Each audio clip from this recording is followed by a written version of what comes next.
भीमा कोरेगांव नाम सब तो हम लोग ने सुना ही होगा और सब ने सुना ही है।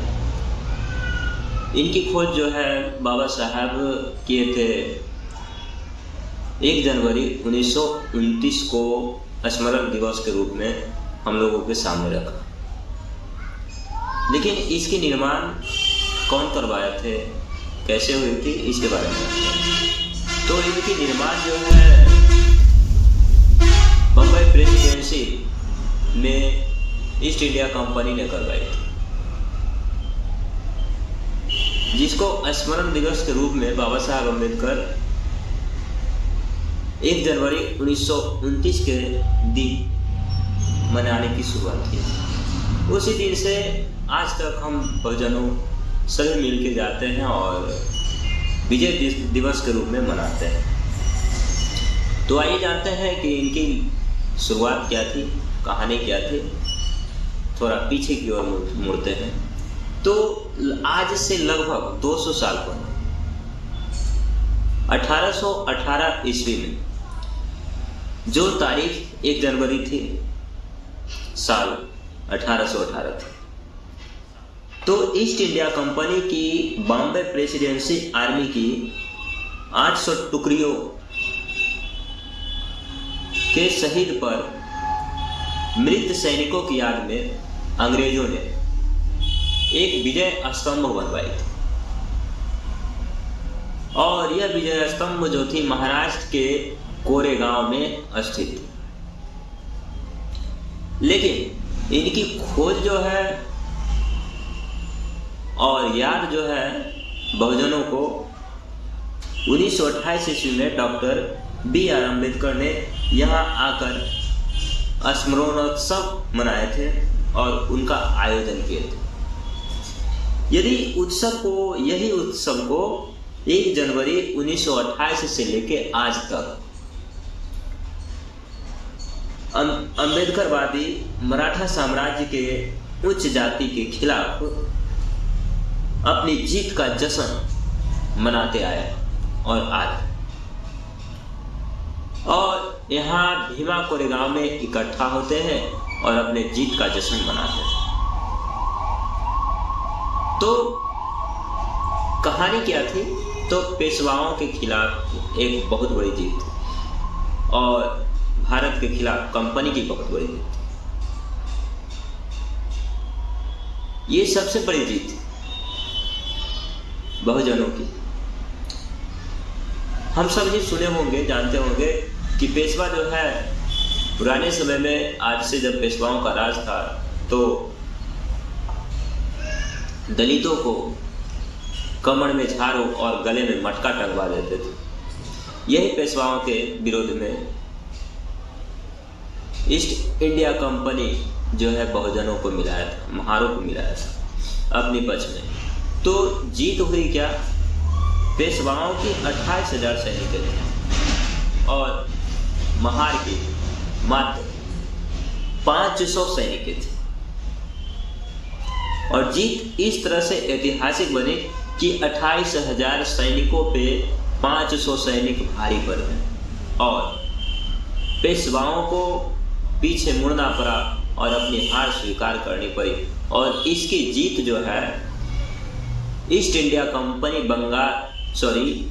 कंपनी लंदन की अखबार में हेडलाइन बनाकर छापा कि ईस्ट इंडिया कंपनी की सबसे बड़ी जीत जो है आज मिली है और पेशवाओं के खिलाफ।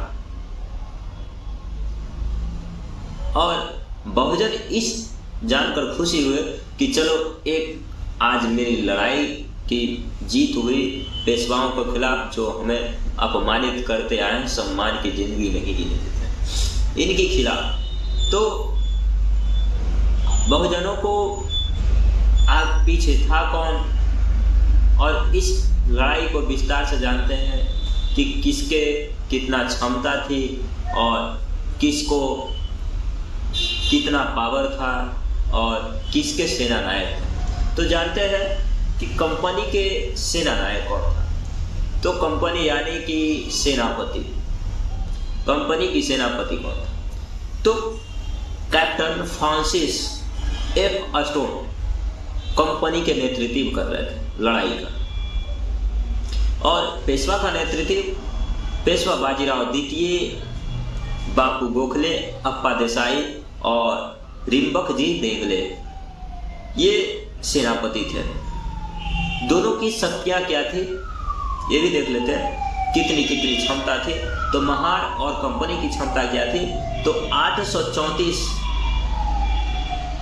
जिसमें लगभग 500 महार की पैदल सेना थी, जिसमें 300 के आसपास घुड़सवार सैनिक थे और 24 तोपें थी। 3 और 6 पाउंड वाले तोपें थे। अब पेशवाओं की शक्ति देख लेते हैं, सैन्य शक्ति।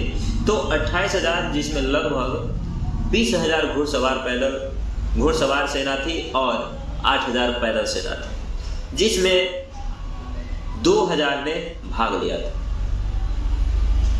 ये इनकी सेना थी। अब देख लेते हैं कि जीत और हार किन्हीं एक की होती है, लेकिन हानि दोनों पक्ष की होती है, जीतने वालों की भी और हारने का वालों को। तो दोनों की हानि क्या हुई ये समझते हैं, जानते हैं। मृत्यु और हानि क्या क्या हुई। तो महार और कंपनी की क्या हानि हुई, जीतने वाले थे, तो इनको भी हम देख लेते हैं। तो 275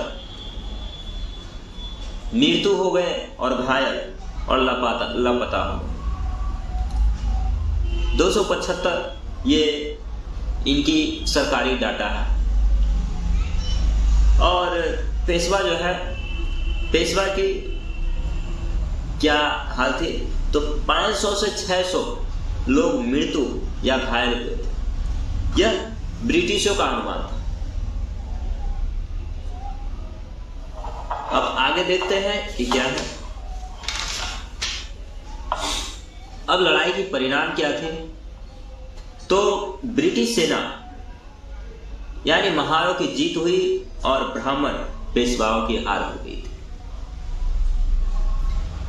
योद्धा कौन कौन था इसमें, तो योद्धा ब्रिटिश ईस्ट इंडिया कंपनी और महार रेजिमेंट थे, और मराठा साम्राज्य थे और ब्राह्मण पेशवा गुट था।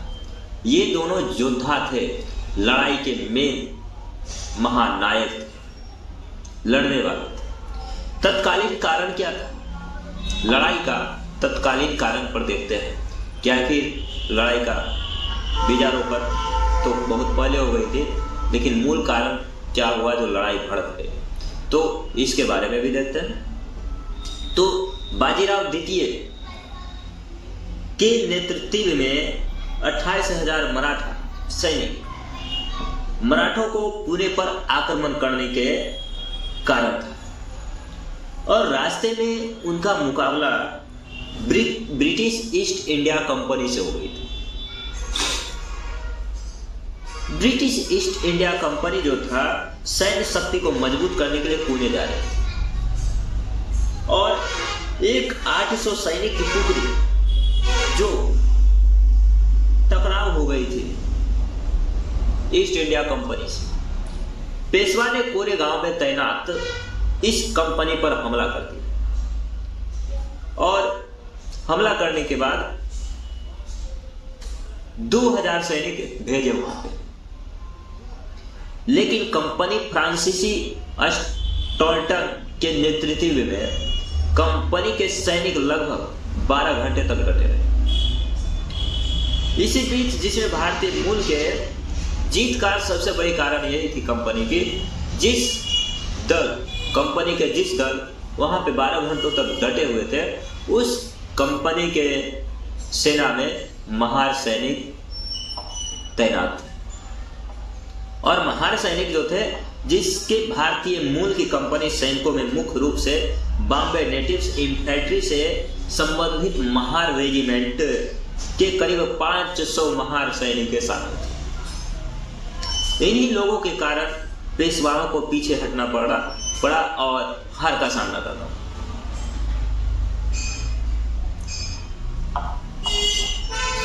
तो शॉर्ट में जानते हैं कि आज से लगभग 200 साल पहले की घटना है, कि पेशवाओं के खिलाफ कंपनी ने जंग छेड़ी थी। पूरे भारत में कंपनी की साम्राज्य स्थापित हो गया था।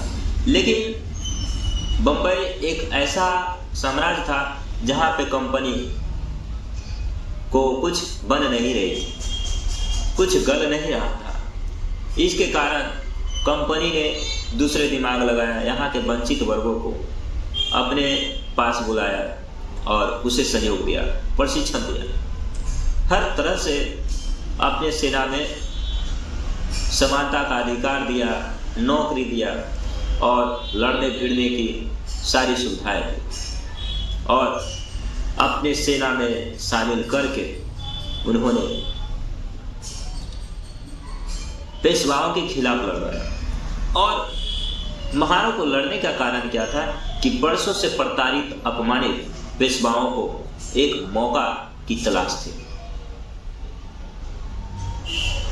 एक मौका की तलाश थी और वो मौका मिल गया। और जीत की सबसे बड़ी कारण ये थी कि वर्षों की गुस्सा, सदियों का गुस्सा उतारने की एक तरीका मिल गया था। सारे गुस्सा उसके ताकत में बदल गई और बाजीराव पेशवा द्वितीय की हार हुई और उन्हें पीछे हटना, ये सबसे बड़ी कारण, यही कारण है। और इसी को ब्रिटिश ईस्ट इंडिया कंपनी जो है विजय स्तंभ कोरेगांव में बनवाया था। और इनको डॉक्टर भीमराव अंबेडकर जो है 1 जनवरी 1929 को वहाँ पे जाके स्मरणोत्सव दिवस मनाए थे।